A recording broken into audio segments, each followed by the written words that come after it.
Assalamualaikum warahmatullahi wabarakatuh.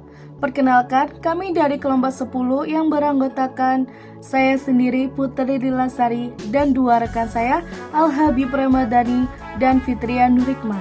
Di sini kami akan membahas tentang pengembangan silabus dan perencanaan pembelajaran bahasa Indonesia di Madrasah Ibtidaiyah.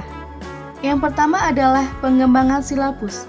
Silabus adalah rencana pembelajaran pada suatu kelompok mata pelajaran atau tema tertentu yang mencakup standar kompetensi, kompetensi dasar, materi, indikator, penilaian, alokasi waktu, dan alat belajar. Selanjutnya, prinsip-prinsip pengembangan silabus. Prinsip-prinsip pengembangan silabus dibagi menjadi 7. Yang pertama, ilmiah. Yang kedua, relevan. Yang ketiga, sistematis. Yang keempat, memadai. Yang kelima, aktual dan konseptual. Yang keenam, fleksibel. Dan yang terakhir, menyeluruh. Kita akan membahas langkah-langkah pengembangan silabus. Yang pertama, mengisi kolom identitas sekolah. Yang kedua, mengkaji serta menentukan standar kompetensi dan kompetensi dasar. Yang ketiga, mengidentifikasi materi pokok dan pembelajaran. Yang keempat, mengembangkan kegiatan pembelajaran.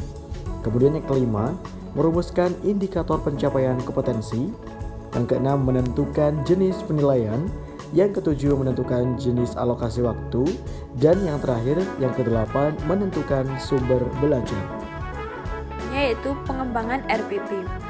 Pada pengembangan RPP ini terdapat pengertian, fungsi, dan kriteria RPP Bahasa Indonesia di Madrasah Ibtidaiyah. RPP merupakan persiapan awal mengajar yang mengisi hal-hal yang perlu atau harus dilakukan oleh guru dan siswa dalam melaksanakan kegiatan pembelajaran, sehingga pembelajaran dapat dilakukan sesuai kompetensi dasar yang ingin dicapai. Dalam RPP ini harus meliputi hal-hal yang berupa penentuan tujuan, pemilihan materi, metode, media, dan alat evaluasi. Dan pada RPP harus mengacu pada silabus yang ada dan kurikulum yang kemudian dalam RPP perangkat pembelajaran yang harus disiapkan guru untuk melaksanakan pembelajaran bahasa Indonesia yaitu 1. Analisis materi pembelajaran atau AMP. 2. Program tahunan biasa disebut dengan Prota. 3. Program semester disebut dengan Prosem. 4. Satuan pembelajaran atau disebut dengan Satpel. Dan rencana program pembelajaran analisis materi pembelajaran atau AMP adalah pengkajian pokok bahasan yang dianggap perlu untuk mendapatkan penekanan kegiatan belajar mengajar. Kemudian, Prota, program tahunan adalah program kegiatan belajar mengajar untuk 1 tahun, substansinya sama dengan Prosem. Kemudian, program semester atau Prosem adalah program kegiatan belajar mengajar untuk 1 semester yang dituangkan ke alokasi waktu yang ada. Kemudian, satuan pembelajaran atau Satpel atau biasa disebut dengan silabus, yaitu program kegiatan belajar mengajar untuk 1 pokok bahasan atau unit.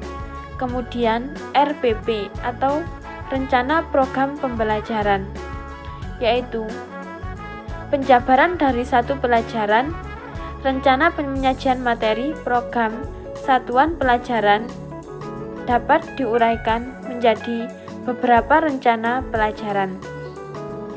Kemudian, istilah yang digunakan guru KTSP adalah silabus, yang merupakan rencana pembelajaran pada suatu kelompok mata pelajaran atau tema yang mencakup standar kompetensi, kompetensi dasar, materi atau pokok pembelajaran, indikator penilaian, alokasi waktu, dan sumber bahan atau alat belajar. Langkah-langkah pengembangan RPP. 1. Mengkaji standar kompetensi. 2. Mengkaji kompetensi dasar. 3. Merumuskan indikator. keempat, mengidentifikasi dan mengembangkan materi pokok. Yang kelima, pengembangan kegiatan pembelajaran. 6. Menentukan jenis penilaian. 7. Menentukan alokasi waktu.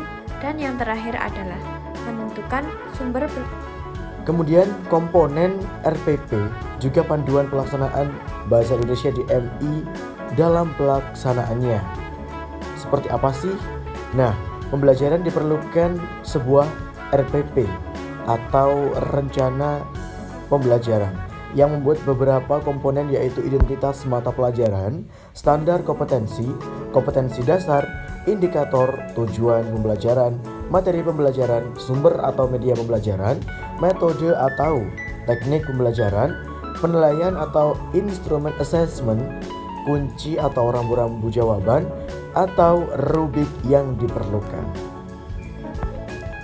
Baik, demikianlah tadi presentasi dari kami kelompok 10 yang beranggotakan saya Al-Habib Ramadhani, Fitrianur Hikmah, dan Putri Dilasari. Kami ucapkan terima kasih atas segala perhatian dan mohon maaf atas segala kekurangan. Wassalamualaikum warahmatullahi wabarakatuh.